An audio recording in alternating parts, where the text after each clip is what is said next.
ইরানের পারমাণবিক হামলার রিউমারের কারণে কি শত্রুপক্ষ তাদের উপরে হামলা থেকে বা পাল্টা হামলা থেকে পিছিয়ে যাবে? তারা কি এই টেস্টের কারণে বা এই রিউমারের কারণে ভয় পেয়েছে? বন্ধুরা, আমেরিকার সিআইএর প্রধান উইলিয়াম বার্নস এ ব্যাপারে গুরুত্বপূর্ণ মন্তব্য করেছেন, অর্থাৎ ইরানের সম্ভাব্য নিউক্লিয়ার টেস্টের ব্যাপারে বা ইরানের যে রিউমার ছড়িয়েছে নিউক্লিয়ার টেস্টের ব্যাপারে তার মন্তব্য অনেক কিছু পরিষ্কার করে দিতে পারে। আমি ভিডিওর একেবারে শেষ দিকে এই ব্যাপারে গুরুত্বপূর্ণ আলোচনা করেছি। শেষ পর্যন্ত সাথে থাকতে হবে সামগ্রিক বিষয়গুলো জানতে চাইলে। ইরানের পারমাণবিক টেস্ট ইসরায়েলের হামলা থেকে পিছিয়ে যাওয়া কিনা, এবং শেষ পর্যন্ত তারা কি এটি নিয়ে অত্যন্ত চিন্তিত যে হাই কি ঘটে গেল, সত্যি যদি হয় তাহলে কাহিনী কি ঘটবে। দুর্দান্ত একটা ভিডিও নিয়ে আপনাদের সাথে আসছি, শেষ পর্যন্ত আমাদের সাথে থাকতে হবে একটুও না টেনে। বন্ধুরা, তাহলে চলুন শুরু করা যাক। ইরানের সম্ভাব্য পারমাণবিক টেস্টের ব্যাপারটি চাউর হওয়ার পর মধ্যপ্রাচ্যের খেলা বদলে গেছে, খোলন চালে বদলে গেছে। এখনও পর্যন্ত নিশ্চিত না যে ইরান কি আসলে এই পারমাণবিক টেস্টটি করেছে কিনা, তবে বিভিন্ন পর্যায় থেকে যেটি বোঝা যাচ্ছে ব্যাপারটি অত্যন্ত গুরুত্বের সাথে গ্রহণ করেছে ইসরায়েল এবং পশ্চিমা বিশ্ব। বন্ধুরা, ইসরায়েল কি এখন সম্ভবত তার সেই পাল্টা হামলার ব্যাপারটি ডেট করে ফেলবে, বা পূর্বে যে পরিসরে চালানোর কথা ছিল বা তারা ভাবছে সেটি আর কমিয়ে দেবে?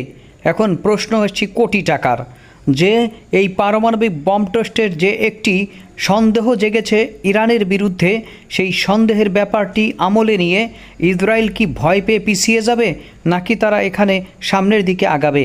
ব্যাপারটি নিয়ে আলোচনা করা যেতে পারে। আর এই ব্যাপারটি নিয়ে মূলত বিভিন্ন জায়গায় কথা শুরু হয়েছে। এখন বক্তব্য হলো, ইসরায়েল কি এখন ব্যাকফুটে চলে যাবে এই সারপ্রাইজ নিউক্লিয়ার টেস্টের সন্দেহের পর?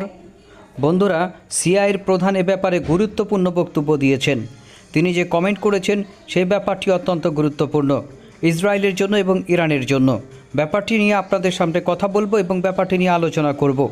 উইলিয়ামস বার্নস, সিআইএর প্রধান, তিনি এই ব্যাপারটি অত্যন্ত গুরুত্বের সাথে তুলে এনেছেন। এখন দেখা যাক শেষ পর্যন্ত আমেরিকা এবং ইসরায়েল তার বক্তব্য ধরে রাখতে পারে কিনা।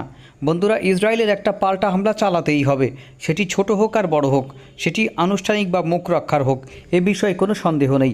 আবার নতুন করে হামলার হুমকি দিয়েছে ইরান। তারা বলেছে, আমরা ওই সকল বুঝি না, যদি এখানে আঘাত করা হয় তাহলে পূর্বেরটার চেয়ে বড় আঘাত আসবে। ইরানের শীর্ষস্থানীয় জেনারেলের এই হুমকিটি খুব স্বাভাবিকভাবে নেওয়ার কোনো কারণ নাই। এটা দুর্দান্ত অস্বাভাবিক, বা আপনি যদি স্বাভাবিক বলতে চান সেটিও স্বাভাবিক, কারণ পারমাণবিক বোমা ট্রিগারে হাত রেখে অনেক কিছু করা যায়। ইরান যদি এমন কিছু অর্জন করে ফেলে যেটির মাধ্যমে সে মধ্যপ্রাচ্য নয় সারা বিশ্বব্যাপী তারা আঞ্চলিক শক্তিকে বিশ্ব শক্তিতে রূপান্তরিত করবে শুধুমাত্র একটি সম্ভাব্য নিউক্লিয়ার টেস্টের মাধ্যমে, সেটি তারা করতে পারে। ইরানের এই ফার্স্ট এবার নিউক্লিয়ার টেস্টের ব্যাপারটি নিয়ে আজকের আমাদের আদ্যপান্ত থাকছে। আশা করি শেষ পর্যন্ত আমাদের সাথে থাকবেন। বন্ধুরা, বিভিন্ন রিপোর্ট দিচ্ছে হিন্দুস্তান টাইমস থেকে টাইমস অফ ইন্ডিয়া, আন্তর্জাতিক গণমাধ্যম এবং ইসরায়েলের স্থানীয় গণমাধ্যম, আরব নিউজ থেকে শুরু করে বিভিন্ন গুরুত্বপূর্ণ যে সকল পোর্টালগুলো রয়েছে এবং আন্তর্জাতিক যে সকল ইলেকট্রনিক মিডিয়া রয়েছে, প্রিন্ট মিডিয়া রয়েছে, সকলেই সম্ভাব্য এই আণবিক টেস্টের ব্যাপারে তুলে এনেছে। তবে এই ব্যাপারটি নিয়ে সম্পূর্ণরূপে নিশ্চুপ ইরান, আমেরিকা এবং ইসরায়েল। বন্ধুরা, আমেরিকার সিআইএ প্রধান এখানে গুরুত্বপূর্ণ তথ্য দিয়েছেন এবং তিনি বলেছেন এবং এ ব্যাপারে মন্তব্য করেছেন, তবে তিনি সরাসরি মন্তব্য করেননি যে আসলে ইরানের এই পারমাণবিক টেস্ট কি তাদের গোয়েন্দা সংস্থা খুব ভালোভাবে রিপোর্ট করেছে না ধরেছে। বন্ধুরা, সেটা তাদের অ্যানালাইসিসের ব্যাপার। যদি এই ধরনের কোনো পারমাণবিক টেস্ট ইস্পাহান পারমাণবিক কেন্দ্রের কিছু দূরে হয়ে থাকে, সেটি অত্যন্ত গুরুত্বপূর্ণ।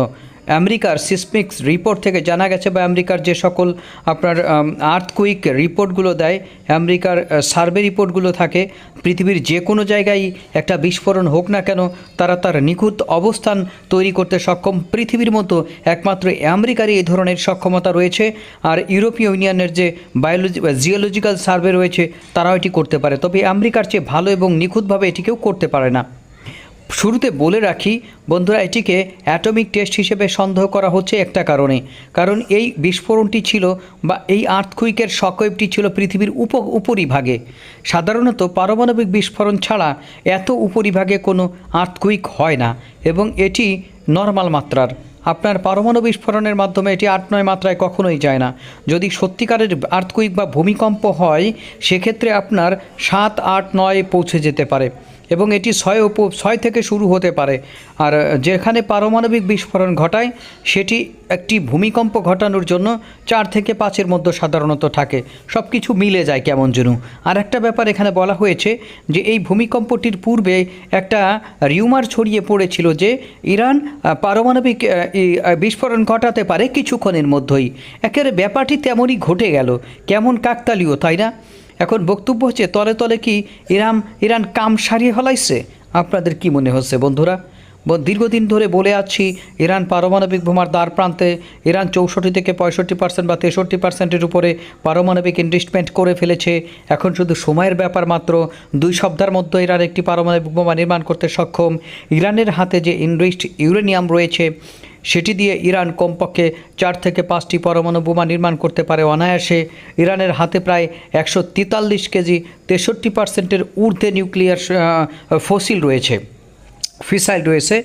এই নিউক্লিয়ার ফিসাইলের কাজই হচ্ছে আপনার চূড়ান্ত ফিসাইল নির্মাণের মাধ্যমে পারমাণবিক অস্ত্র নির্মাণের জন্য জ্বালানি হিসেবে সেটিকে ব্যবহার করা বা মূল উপকরণ হিসেবে ব্যবহার করা। এখন এই 63%-এর উপরের ফিসাইলকে দ্রুততম সময়ের মধ্যে ইচ্ছা করলে তারা যত দূর সম্ভব তত দূর নিতে পারে। বন্ধুরা, এগুলো তো আমরা এতদিন ধরে বলে আছি যে তথ্যভিত্তিক বা তাত্ত্বিক ব্যাপার। তবে সেটি 6 মাস আগের কথা। 143 কেজির যে কাহিনী আপনাদের শুনিয়েছিলাম, এটা 6 মাস আগের কাহিনী। তাই এতদিন প্রতি মাসে একটা পরিসংখ্যানে জানা গেছিল যে ইরান প্রতি মাসে 7 থেকে 9 কেজির মধ্যে 63%-এর উপরে ইউরেনিয়াম ইনরিস্ট করছে। তাহলে 6-7 মাস আগে যদি আমরা একটি ধরি, 9 কেজি করে ধরলে আপনার যদি আমরা একটু অঙ্ক করি যে 7 নং 63 কেজি ধরলাম, 65 কেজি থেকে 70 কেজি আরও ইতিমধ্যে 60%-এর ঊর্ধ্বে বা 63%-এর ঊর্ধ্বে ইনরিচড ফিসাইল যুক্ত হয়েছে ইরানের ভান্ডারে। তাহলে আমরা যদি ওই 143-এর সাথে এটা যোগ করি মোটামুটি 200 কেজি। তাহলে পূর্বে যদি এটা 3-4টে বানানো যেত তাহলে এখন সেটি আরও বাড়বে, সেটি 6-7টির কাছাকাছি চলে গেছে। অর্থাৎ ইরান ইচ্ছা করলে তার এই সকল ফিসাইল দিয়ে যে সকল ইনরিচড পরমাণু ফিসাইলগুলো রয়েছে সেটিকে আরও শোধন করে তারা কমপক্ষে 6 থেকে 7টির মতো পারমাণবিক বোমা নির্মাণ করতে পারে। অর্থাৎ তাত্ত্বিকভাবে এই ব্যাপারগুলো খুব ভালোভাবে সম্ভব। এখন একটি ফিসাইল, একটি পরমাণু বোমা নির্মাণের জন্য শুধুমাত্র ইউরেনিয়াম উৎপাদনই শেষ কথা নয়। ইউরেনিয়ামের পরে আরও অনেক কিছু আছে। একটি ডেটোনেটর তৈরি করতে হয়, ডিজাইন তৈরি করতে হয়, তারপরে আপনি এটিকে একটি ওয়ারহেড বানাবেন বা একটি ক্ষেপণাস্ত্রের মাথায় বসাবেন, অথবা ICBM ইন্টারকন্টিনেন্টাল ব্যালিস্টিক মিসাইলের মাথায় বসাবেন, অথবা যুদ্ধবিমানের সাহায্যে সেগুলোকে ছুঁড়ে মারবেন, অথবা সাবমেরিনের মাধ্যমেই করবেন, ছুঁড়ে মারবেন, অথবা আপনি নৌবাহিনীর মাধ্যমে বা বিভিন্ন ভ্যারিয়েন্ট আছে। তবে সাধারণত ইরানের কাছে 2টি অপশন খোলা আছে। একটা হচ্ছে যুদ্ধবিমানের মাধ্যমে বা স্ট্র্যাটেজিক যে সকল যুদ্ধবিমান আছে সেখানে, আর ইরানের সবচেয়ে যুদ্ধই এবং সবচেয়ে শক্তিশালী জায়গা হচ্ছে তার ক্ষেপণাস্ত্র ওয়ারহেডের মাথায় এটিকে যদি জুড়ে দেওয়া যায়।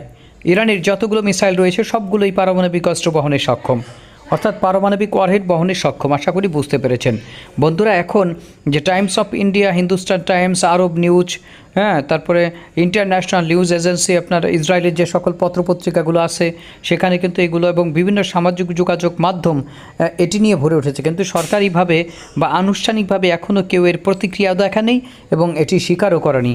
তবে অত্যন্ত গুরুত্বপূর্ণ মন্তব্য করেছেন সিআইএর প্রধান উইলিয়াম বার্নস। তিনি বলেছেন ইরানের যে ব্যাপারটি এখনও পর্যন্ত বোঝা যাচ্ছে সেটি হচ্ছে ইরান তার পারমাণবিক প্রোগ্রামের অ্যাক্সিলেটর চেপে দিয়েছে, অর্থাৎ ইরান তার পারমাণবিক প্রোগ্রামটি আবার ফুল দমে শুরু করেছে। বন্ধুরা, এই বক্তব্যের মাধ্যমে আসলে তিনি কি বোঝাতে চান? যে উইপেনারি একটি ক্যান্সেলন ইরানের ছিল যে তারা কখনো নিউক্লিয়ার প্রোগ্রাম চালু রাখলো, পারমাণবিক অস্ত্র প্রকল্প চালু রাখবে না, কিন্তু বার্নসের কথা মনে হচ্ছে ইরান আবার পারমাণবিক যে প্রজেক্ট বা নিউক্লিয়ার প্রোগ্রাম সেটিকে অ্যাক্সিলারেট শুরু করেছে, এবং তার মানে এটি দিয়ে ইরান এখন পারমাণবিক অস্ত্র নির্মাণের ক্ষেত্রে হাঁটা দিয়েছে। এখন কি ইরান এবং ইসরায়েল এই ব্যাপারটি সেখানে হামলা চালানোর জন্য বলতেছে, নাকি সত্যি ইরান তার পারমাণবিক অ্যাক্সিলারেটরে পা রেখেছে? শান্তিপূর্ণ কাজে ব্যবহারের জন্য বা পিসফুল পারপসে ব্যবহারের জন্য যে প্রোগ্রাম ইরান শুরু করেছিল সেটি এখন মহিরুহিতে রূপান্তরিত হয়েছে।